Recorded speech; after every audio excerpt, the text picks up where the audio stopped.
Alright, so I suppose I should tell you about some of the abusive environments I was in. And, of course, some people's paranoia. Let's start off with,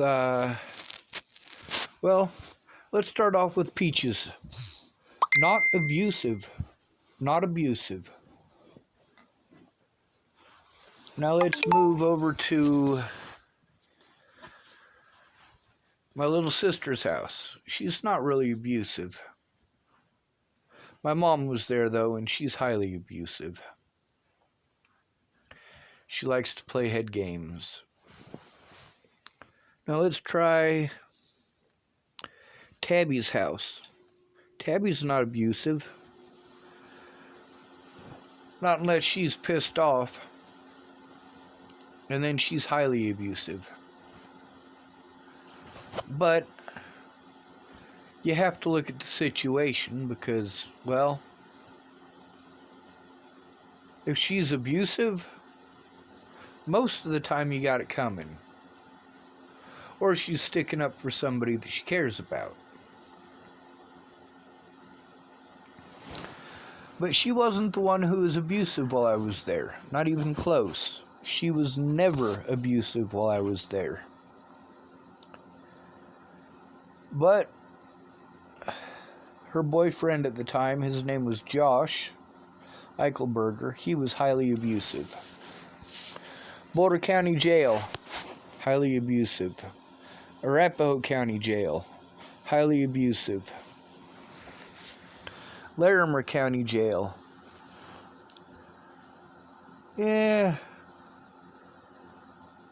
mostly abuse of power. How about Shannon Alvarado? Highly abusive. Is she physically abusive? No. And that's a good thing. But she doesn't understand how her abusiveness affects those around her.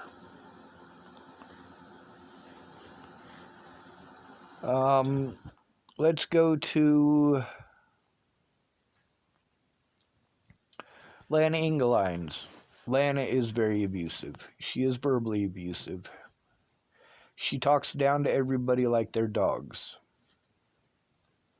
Or she talks real friendly to them. It depends. If you disagree with her, she talks down to you. She'll treat you completely like shit. And that's the thing, is that Lana was a tough person to handle up there. I really needed a safe environment, and I had my own room up there, but that doesn't make it a safe environment. The thing is, everywhere that I went for help, people were busy with the help they thought that I needed, or they were busy helping themselves. When I was at Tabby's, I spent a lot of money there. I spent money for rent. I bought booze for Tabby's boyfriend. I paid for weed, whatever it took to get help. To get Graham to actually keep his word, and I was stuck in a common area there. How about Sally Treons? Highly abusive.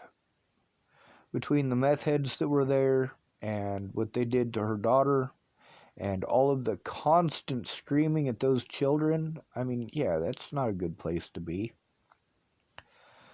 How about Candace Bondurant's? Not abusive. Candace Bondurant was not abusive. Not at her house, anyway. She was lying out of her fucking teeth at me, but she wasn't abusive. She didn't get abusive until after I left her house. Matter of fact, she didn't get actually abusive until I called her out. And you see what she did there. Let's talk about my dad's. Highly abusive. Very highly abusive. Rihanna Ingersoll's. Highly abusive. She was both physically abusive and verbally abusive. However, she was feeding those kids. Right now, she's in trouble for child abuse and neglect for not feeding Amy Kingery's kids. She was feeding those kids. Those children just play victim. And that's pretty fucked up. Let's talk about Amy Witcher. That's an abusive household right there. It's not so much that Amy's abusive, it's that Andrew is. Just because she's your wife doesn't make it okay to force her to have sex. Now, Amy, she was pissed off because she doesn't want to lose her kids to neglect again, because she's already been in trouble for that.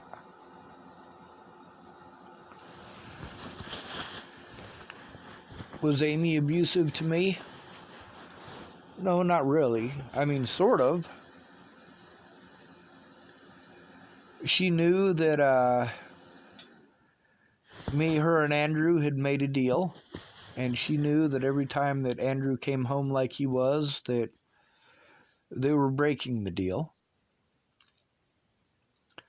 Let's talk about my place in Sydney that I had for a month and a half. Was that place abusive? Not when I was by myself. And for the most part, Desiree wasn't abusive while I was there. I know Desiree. She'll get physically abusive. She don't care. But she was not physically abusive to me.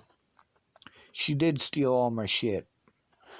Now, I'd like to think that there's a chance that her story about somebody coming in, what's that guy's name? Kevin McGregor. He lives across the street from the Camilla shelter in Cheyenne, Wyoming. She claimed that he found out where she was because he was tracking her phone, and then he broke into my house and tasered her and stole all of my things. That probably is not the way that it went down. She probably was on a meth binge. She was coming down. That's why I rescued her. And she probably just wanted meth. She spent a lot of time by herself because I was over at Amy and Andrew's watching the kids all the damn time. And I had to be careful with that. I didn't really want... Me and Amy both agreed on this, actually.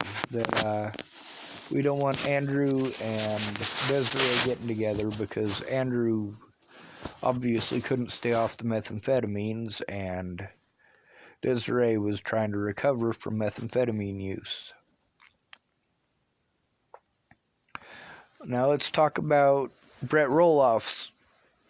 Yeah, that was a pretty abusive place. I mean, all that constant screaming all the fucking time. I mean, it just